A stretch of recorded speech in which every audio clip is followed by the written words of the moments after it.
What's going on YouTube? It's Ben Nader. Thank you guys so much for checking out my channel. I really appreciate you. If you like talking about business, entrepreneurship, starting companies, staffing, recruiting, anything in between pretty much, smash the subscribe button right now because that's all we talk about on this channel. If you're already a subscriber, please like this video. Thanks so much. So let's get right into it. Today, by request, by tons of requests, I want to talk about one topic and one topic only, and that is contract recruiting. Pretty much anything and everything you need to know about contract recruiting. It is very expansive. There is a lot to know, so I'm definitely not going to cover every single element, but I am going to go over pretty much what you need to know if you're starting a recruiting agency and just jumping into this pond. So contract recruiting, why does everyone love it? Recruiting agencies, companies, everybody. So people are asking a ton about this because it's super, super relevant in today's age. Probably since like the past 5 years or so, contract has been the thing. Like, it's been the main thing for companies, for candidates, for everybody. So the number one reason that people want to talk about contract recruiting is because it's super ludicrous passive income. So how do I put this? If you were to staff a contractor, just any type of person at an office and pay them $25 out of your pocket, you can bill the company $50 an hour for every hour that person's works and collect the margin of $25 an hour.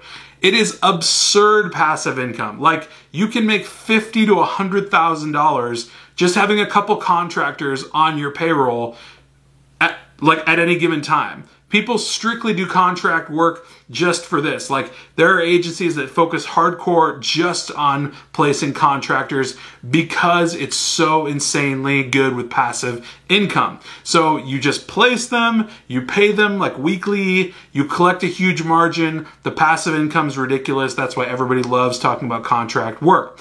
And that's super cool. The second reason people are talking about contract work right now is because culturally, in our market, in our workplace market, people, candidates, the actual workers themselves are super amped about contracts. So for the past 5 years probably, or whatever, people have loved the idea of working contract jobs. A 6-month contract here, travel for 3 months here, another 10-month contract there, travel for 6 months, take another 6-month contract. People have become less loyal to workplaces, so they're super open. Candidates are super open to being able to just take contract positions. They have a certain end date. They have no requirement to stay beyond, whatever X date, and they have no loyalty to the company. It doesn't matter. They're just performing, putting in work. They're a contractor, and then they can move on. It's super attractive to today's millennial culture. People are really into it.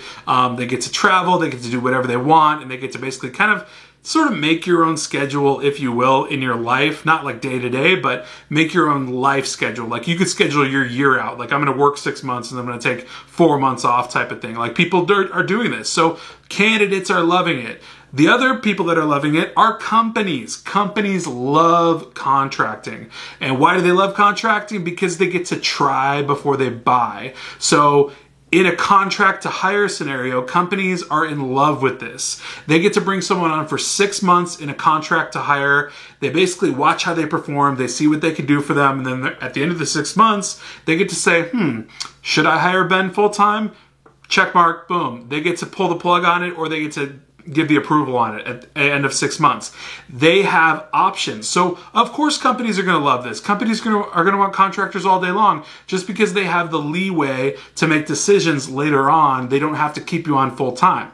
There's a whole slew of other reasons why they love it, is because they don't have to give health insurance to the contractor. They don't have to give them other benefits. They don't have to provide certain payroll items for them. The contracting agency does all of that for them, so they're very hands-off on that piece. They just have to pay a premium margin, like we talked about earlier, like possibly a $50 an hour contractor, but that's no issue if you're Amazon, Microsoft, or if you're a larger company, even a larger law firm or something like that, where they have the money just laying in bags and they can pay this out because they don't want to deal with the stress of the hiring process and the bringing them in and then the putting them on payroll and the all the stuff that comes along with it, and they don't have the burden of actually keeping them on, and holding them on into the company. They have the right to basically fire them or let them go once their contract is over. So it can be agreed upon or not agreed upon, but they can let them go at the end of it. So companies are a huge fan of this. If you know what you're doing, contracting is super scalable. If you know exactly how to set this whole thing up, contracting is very attractive. And that's why a ton of people are asking about it and talking about it, because it's extremely lucrative, it's very scalable, and if you know the right way to do it, you're gonna win really, really big. What are the downsides of contracting? And why do I say in all of my videos that I talk about new agencies, new recruiters, like if you're just starting a recruiting agency, if you bought a domain name for your business within the past 5 months, why I tell you that you should not engage in contract recruiting off the bat. Here are the reasons. Bureaucratic red tape. So basically, let's get into all the reasons why you should not do contracting if you're in your first 6 months, let's say, of business in recruiting, and you should simply stick to direct hire recruiting. Bureaucratic red tape is absurd. So all of the beautiful things that come with contracting that people love have a downside to them, and they fall on the shoulders of the recruiting agency or the recruiter that's bringing that contractor in. So everything that's great has sort of a bad apple at the end of it. It's not necessarily the downfall of anything. Like I said, if you know how to do things, you're going to do great. But here's the bureaucratic red tape. So number one, your contractor needs workers' compensation insurance. You need to organize that through your state. You need to set up an account with your state's LNI, at least they call it LNI in Washington state, but your state has a workers' compensation requirement that you must have set up, and you must be paying into that yourself as well as taking it out of their check. So you need a payroll company that's going to be taking workers' compensation insurance and setting it up for this contractor, because God forbid something happens, they do something, whatever, they need to be covered for workers' comp, and that all has to flow through you. You have to set it up properly. You can be audited. If you don't have it set up right, you can totally get screwed. So that's huge. The next thing would be general liability insurance. So as a direct hire staffing agency, you do not need general liability insurance. If you're simply placing people and saying, here's a cool guy, here's a cool girl, like go hire them, now collect checks. Great. You don't need insurance to do that. If you're an agency that's sending out contractors and you're doing contract staffing, you need general liability insurance. For instance, I have contractors on my payroll that I farm out to warehouses. Now these guys drive forklifts, they pick up pallets, they drive trucks, like long trucks, like they do heavy, dangerous work. And I have a general liability policy that covers myself, my agency, my company, my LLC, which is separated from myself to begin with, but it covers those things from any accidents, any fallout, anything that might happen in the course of their work, because ultimately I am their boss. Like I W-2 them, like I pay them weekly. So I am the owner of the company that's employing these people. Therefore, I have to have this general labor insurance, basically general liability. And depending on what niche you're sending contractors into, that can be really expensive.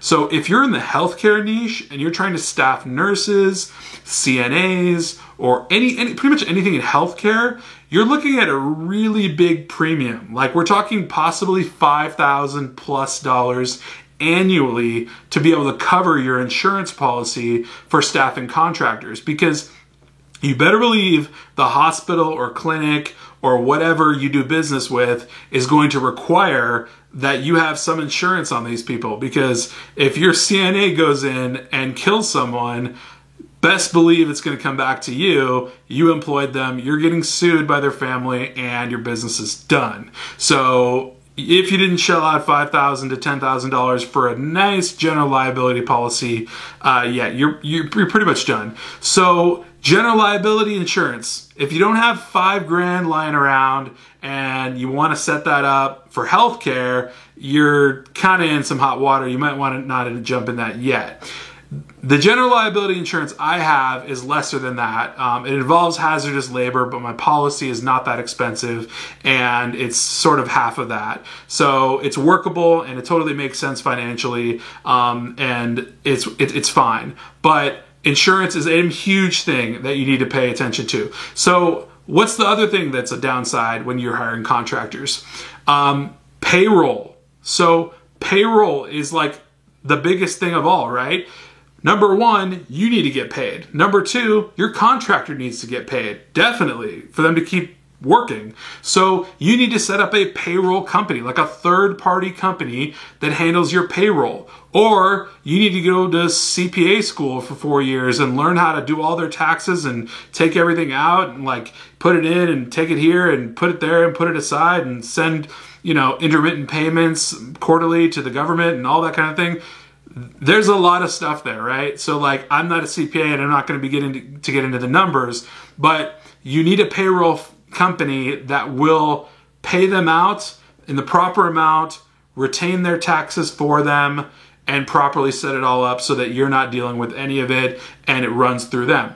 You must also pay that payroll company. So they're going to charge you a pretty penny monthly or quarterly or whatever it is, or every time you run a payroll, they'll charge you a percentage. Like let's say it's, 2% or something of what you're running to be able to run the payroll. Or they might charge you just a flat fee of like, $200 a month to be able to use their system. That's $2,000 a year. You just have to make sure that system's calibrated properly, it's all set up, and it's paying people out the proper amounts when they need to get paid out. So the next thing is funding. So where's all this money coming from that you're paying these contractors out of? Because at the end of the day, what you're doing is you're becoming an employer. Like when you do contract staffing, you're becoming an employer and you have to pay your employees, usually weekly. Contractors usually industry standard expect weekly payments. You need to have that money on hand. Do you have $10,000, $15,000, $20,000 to hire like all these contractors that you want to hire to do a bunch of business?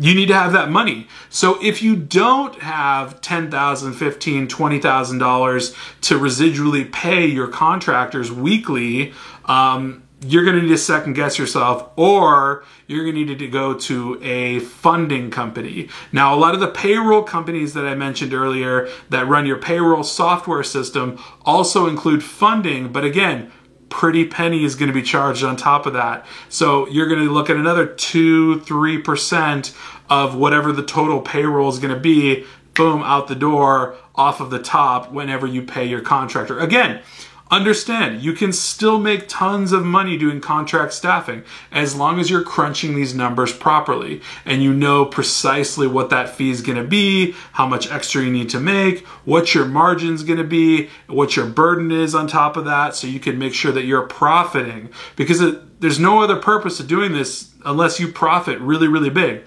So that's the main thing about it. Funding, really just getting the proper funding, getting it set up and meshed with your payroll company so that you can properly do payroll and run them checks, and that it's automated so that you don't have to be cutting people paper checks or like mailing people checks or things like that, because that kind of defeats the whole purpose and takes you into the equation where you got to do a whole bunch of work where you shouldn't.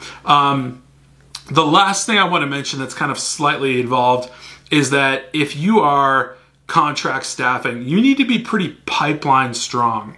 And what do I mean by pipeline strong? So let's say that, a contractor that you have on staff just falls off the face of the earth. They don't like their job anymore and they're out. People can break a contract whenever they want. They can take off and leave and say, hey, I'm out. Contract for them only means that, hey, we agree to employ you for X amount of days. The burden is on the company to keep them on contract. They can leave whenever they want. So if you hired a nurse and you put them in a clinic or something and they said, well, forget it, I'm moving to Guatemala and I don't want to do this anymore. At that point, you need to be pipeline strong. So if it took you 3-4 weeks, a month and a half to find that candidate, you better have one as a backup, or your entire contract, like with that company, could be in jeopardy, because they have 1 billion other contract agencies that are ready to bring in medical staff like that have been doing this for years and years and years. That's why I say, if you're in the business for 6 months or less, don't mess with contracting yet. Get your feet wet, jump in the pool with direct hire staffing, and then move into contracting. Number one, the reason being is because you can make a boatload of cash so that you can actually fund a lot of this stuff yourself, which is actually what I do. I self-fund my contractors. They don't cost me a ton of money, but I'm able to self-fund them.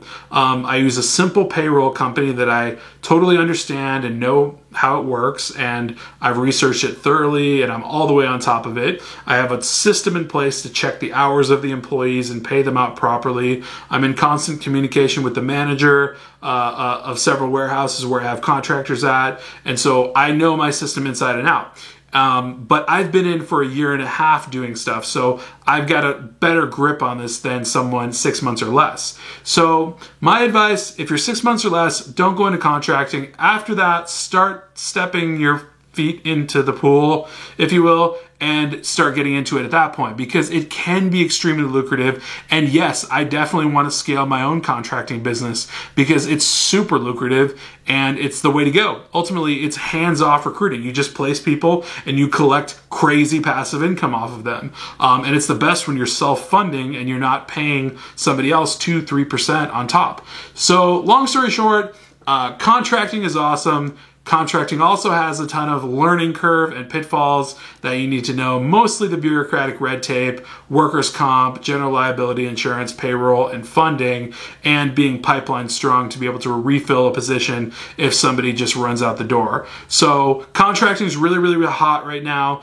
and you should definitely be in a position, once you've got your grip around staffing, to be able to start doing contracting. But when you first jump in the game, like if you checked out one of my YouTube videos and you've just joined like the Facebook group or something, I would not be like accepting contracting clients if I were you, if you're in that position.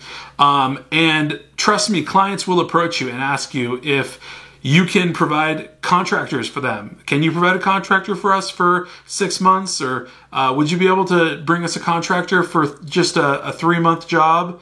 You need to turn that away. That's not where you're at yet. That's not what you want to do. You need to understand how to say no, because at the end of the day, it's your bottom line. So last thing I'll leave you with is this all comes down to your profit. Like, we're not doing this just for fun. It is a lot of fun when we collect the checks, but we're not doing this mostly for fun. We're doing this for the profit.